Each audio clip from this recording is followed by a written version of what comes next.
Hello, so today I will be going over learning objective 3, which is perform selective statistical tests, and I will be going over the t-test and the dependent and independent. To begin, t-tests are used to evaluate whether or not there are differences between two groups and if they are real or due to chance.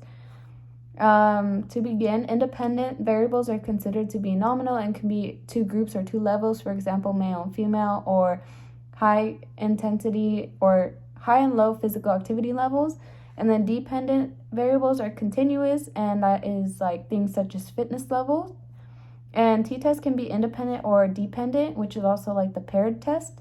The t-test for two independent is used to examine the difference in one continuous dependent variable between two independent groups. So for example, if a coach is picking varsity team members and they use layups as a selection factor, the coach wants to assess the difference in layups ability between varsity and JV players.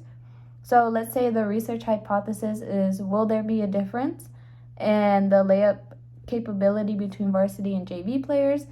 And the no would be that there would be no difference, and the alternative is that they will not have the same capabilities in layups.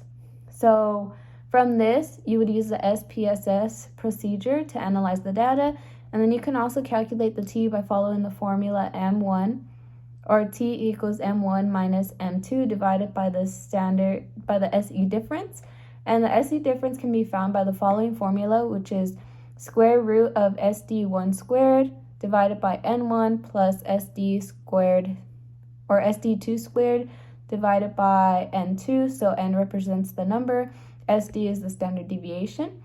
And then additionally, if the significance is greater than 0.05, you accept the null. And if it is less than 0.05, you reject the null and accept the alternative. So next, for a paired dependent test, we would use the same, let's say we're using the same information from before, but this time we're measuring at two different points. Or two different points in time.